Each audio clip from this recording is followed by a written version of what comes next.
Thursday. That's it.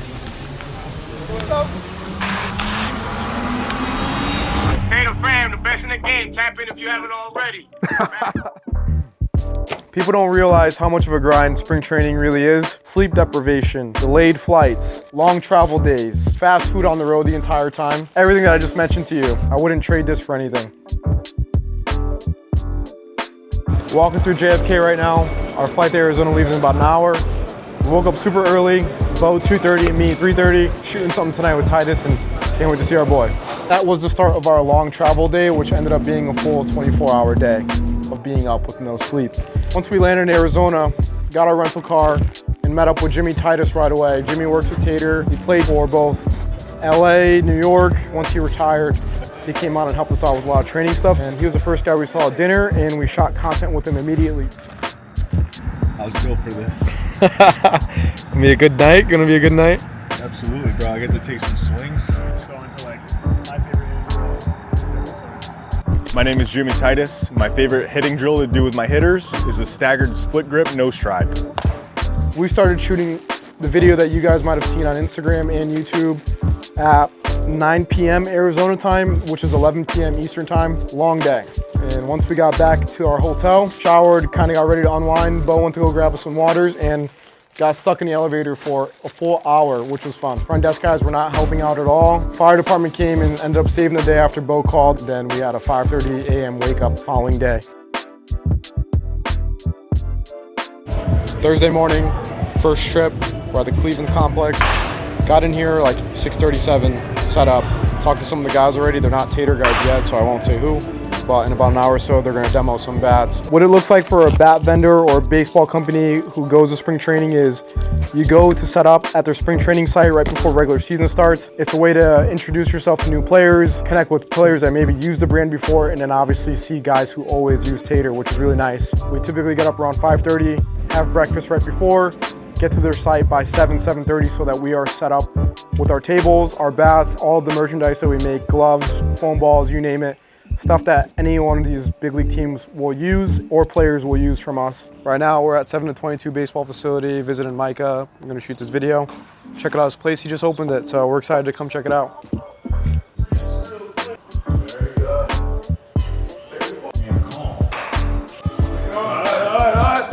What up? What's going on? How are you? Yes, sir. Yes, sir. Let's go.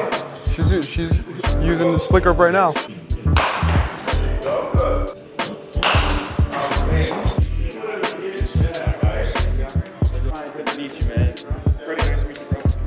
Hanging out here at Micah Spa, one of the guys here that trains with them from Miami, plays for Gastonia. We supply all the bats for them. It's a small world, like he's been swinging Tater for the last 2 years.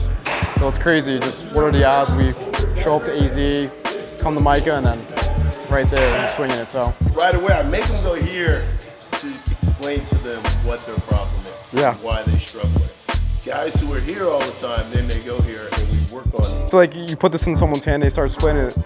Yeah, Instant, yeah. instant, they're finally able to feel it, Yeah. as opposed to, And then you can see their flaw right away. yeah. Did you like the foam balls? You guys use them a lot? A lot. Oh, we do. Let's go. You ever see this number up here? Yeah, looking at So this this. is how we got Cody from that 220 to 300.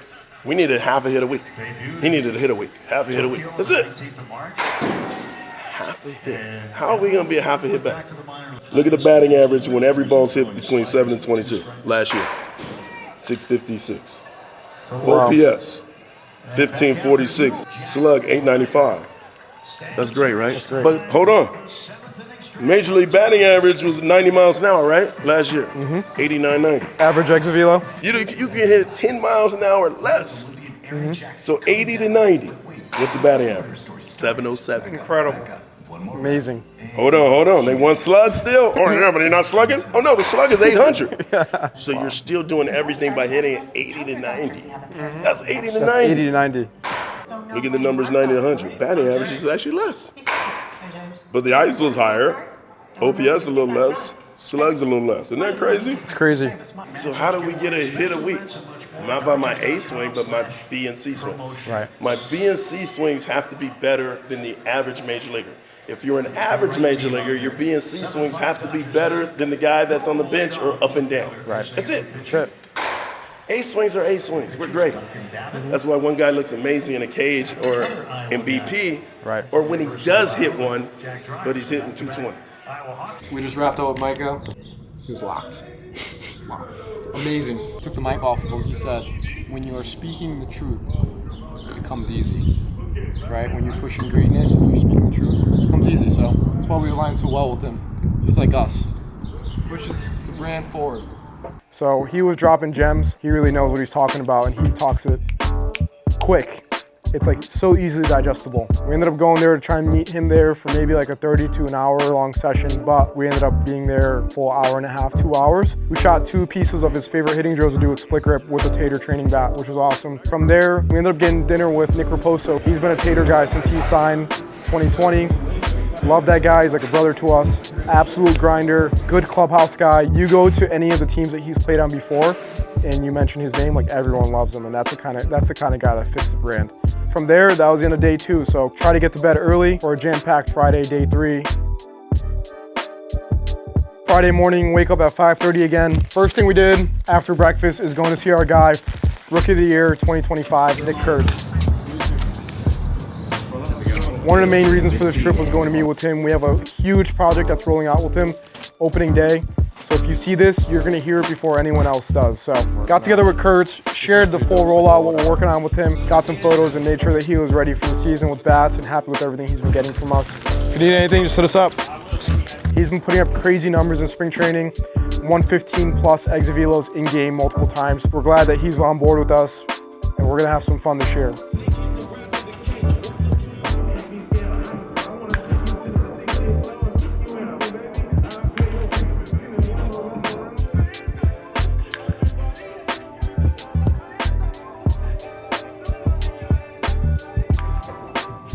We ended up leaving and going straight to the Mariners complex. We got there at 12:30. We saw Nick Raposo again right away. We also got to see Charlie Pagliarini there, Connecticut native, who's with Seattle.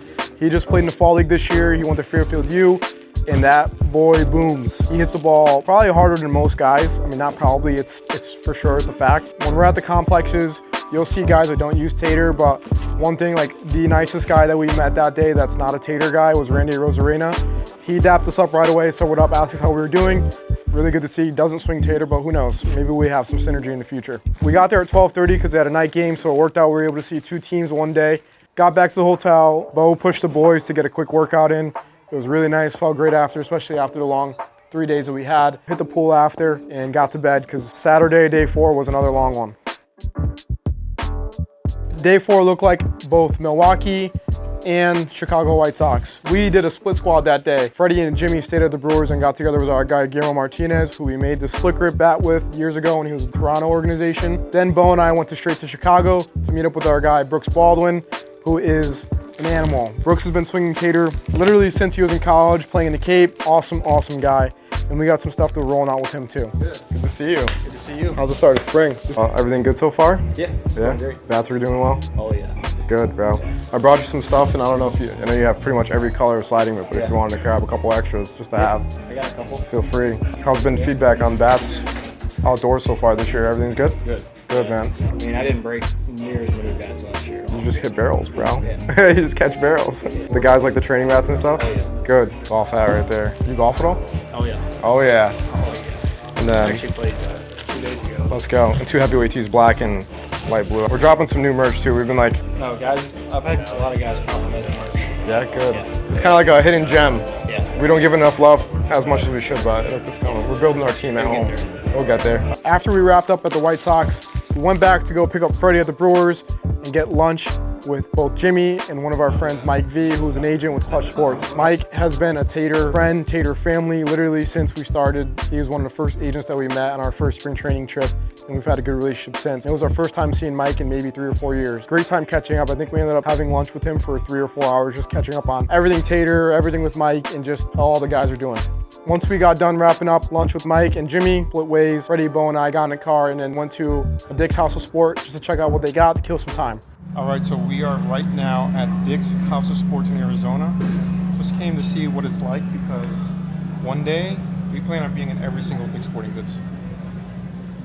We were waiting for Curtis Washington Jr. He's with Seattle, outfielder, has been repping Tater for 3 years now, and got dinner with him. But first, before we did that, we played some Popstroke.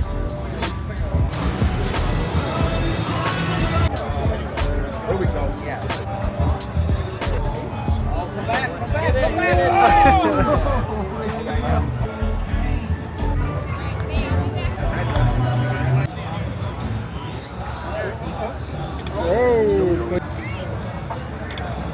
This one across the board. Let's go out, peace.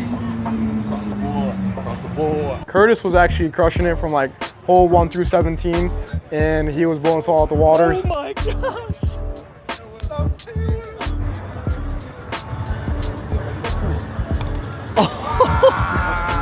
Hole number 17.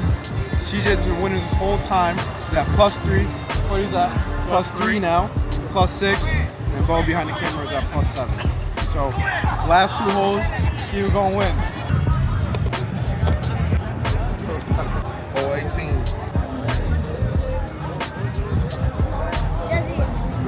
Oh no. Oh no. Sand trap. Doors open.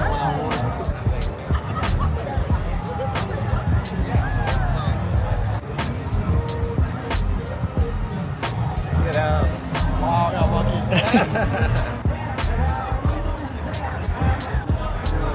No way. That's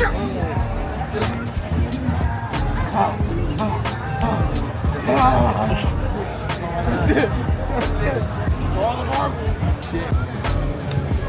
No. Oh no. The cousin's like, yeah, CJ.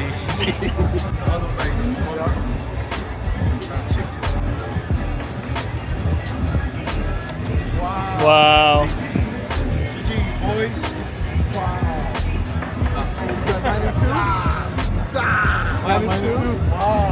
Freddie ended up winning Popstroke. I had a bad day. Bo definitely had a bad day, but it was a great time, and we ended up hitting Raising Cane's right after to end the night for dinner.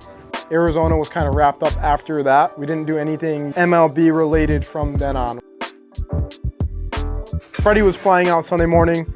I dropped him off at the airport at 3:30 a.m. He was going straight to Orlando. Bo and I had one more full day in Arizona where we saw a couple of our guys. Jordan Payton, who plays independent ball, was trying to sign affiliate right now. Hung out for the better part of the day and shot some content with him and some of his boys that were trying out Tater.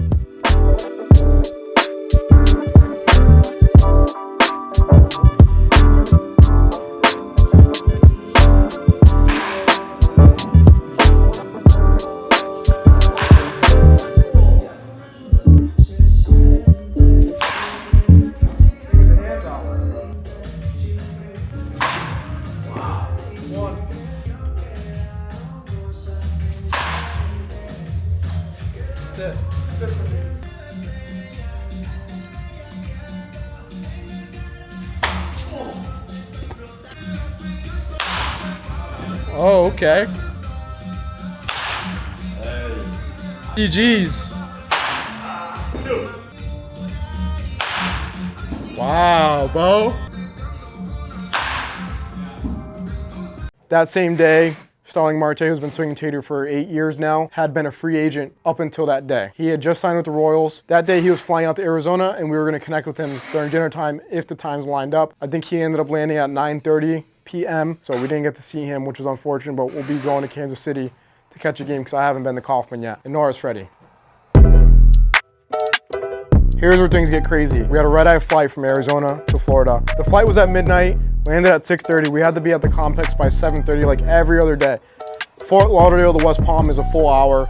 We were driving in traffic. It took us an hour and a half, so we got there late. Unfortunately, we hate being late. On the flight, we only got 1 hour of sleep, so it was literally just show and go. Let's get to it. Let's go straight there and get to work. Once we got to the Astros, we don't have any guys in the Astros other than Jeremy Pena this year. He was at WBC, so we did not see him. But they use all of our foam balls and training bats and got to talk to both of their hitting coaches, their head hitting coach and their assistant hitting coach, to learn more about how they're using their foam balls. The Houston facility, it's day 6. If you listen closely, you can hear them using our foam balls in the cage.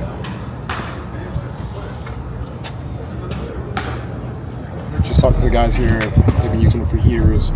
as fast as they can go, and absolutely love them. They're even using them on field. Guys are loving using it. The feedback was awesome. After Astros was over, we drove straight back to Fort Lauderdale because that's where we were staying, spending the night. I ended up sleeping for the rest of the day and doing whatever just to try to recover because we were back going to Jupiter, which is north of West Palm, the following day to go to the Marlins complex. We had reinforcements this day. David Vidal, who lives in the Miami area, who's been a lifelong Tater guy, who's family to us. He grew up playing and using Tater throughout his professional career. Whenever we're in Florida, he links up with us and goes to us to the complex. It makes it way more fun.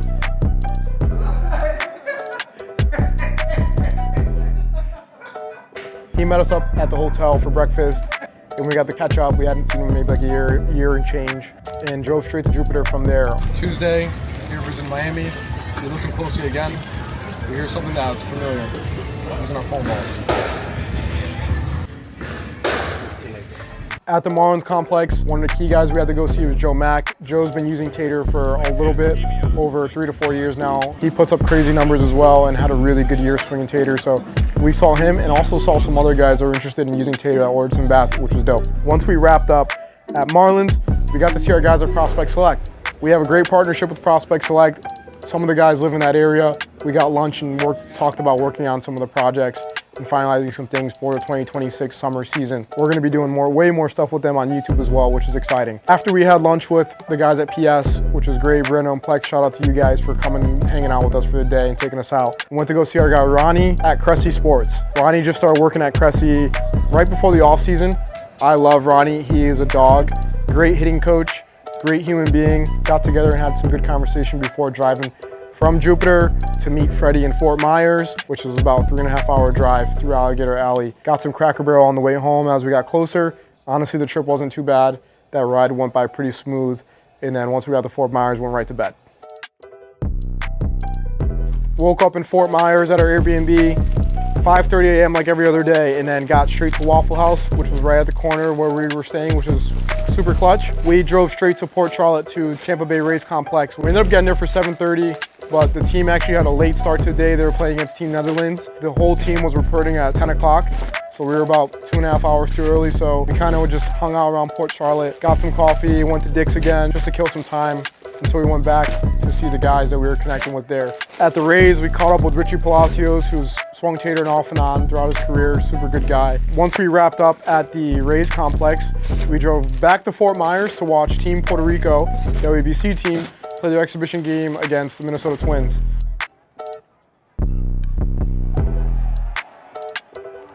We got one guy in the Team Puerto Rico this year who actually also is affiliated with the Twins. Hopefully he makes his debut this year. His name is Luis Quinones. He's a pitcher.